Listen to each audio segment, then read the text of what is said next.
Mr. Messenger. Mr. Chairman, board members, thank you for the opportunity to speak today. I'm here on behalf of the National Right to Work Legal Defense Foundation, and since 1968 we've been providing free legal aid and information to employees who oppose compulsory unionism.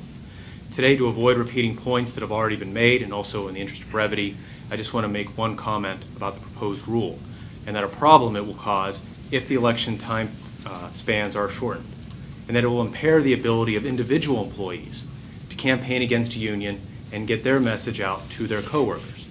Now, much has already been said about the effect that shortening the election will have on the ability of an employer to get its message out and to communicate with employees before votes are cast. But the effect on individual employees who have Section 7 rights will be much worse. In my experience, in most organizing campaigns, there's usually one or more employees who don't want to just be passive against the union, but who actually want to speak out against it.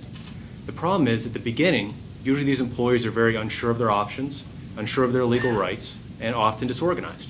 After all, this isn't what they do for a living, unlike a paid union organizer or even a management consultant. This is all foreign to them. So it takes a long time for these employees to educate themselves about their rights or options, decide if they want to campaign against the union, and then actually figure out how to do it. And shortening the time frame for elections will impair the ability of these employees to organize themselves and to get out their message, and therefore will impair their Section 7 rights to engage in concerted activities with like-minded employees and to speak in opposition to unionization, which is their right under the Act. And so for this reason and for the other reasons stated in the written comments, the Foundation opposes the proposed rule. Thank you. Is it your experience that employees who want to campaign against the union consult with the employer about that? It depends.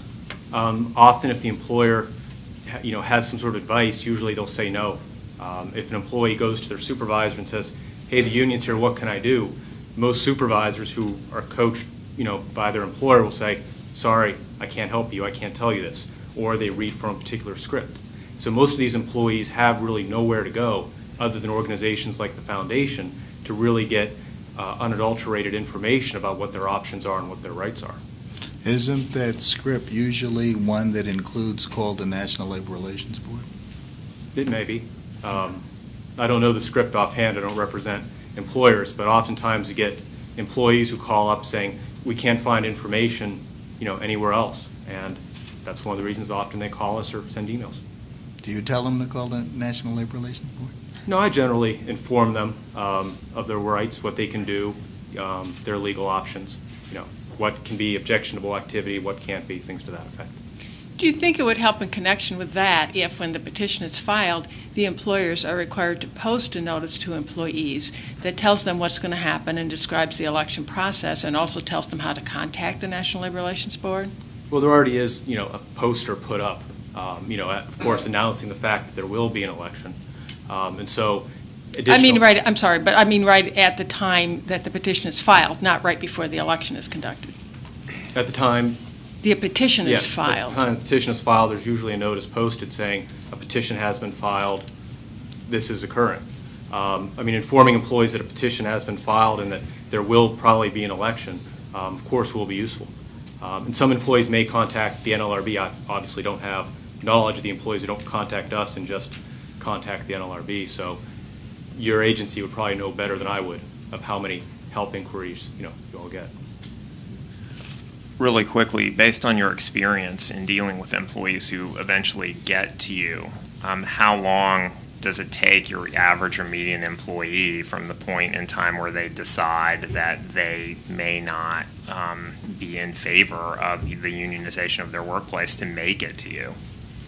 It really varies, and it varies in particular on how out in the open the post-election activity was. So, for example, in an organizing agreement situation, usually employees know pretty quickly the union is here. They're in the workplace. They're knocking on their doors. Sometimes, of course, campaigns are more stealthy, and the employees don't really know that there's going to be unionization drive until the election petition is filed. How long it takes individual employees to get themselves together, so to speak, if that's what they choose to do, again, it really varies, but it usually takes a few weeks because, again, they have day jobs and families and everything else. This is something to do on the side, and the whole concept is foreign to them. And so bringing them up to speed on what they can and can't do, and then for them to decide to exercise their rights can take a few weeks. Thank you very much. Thank you.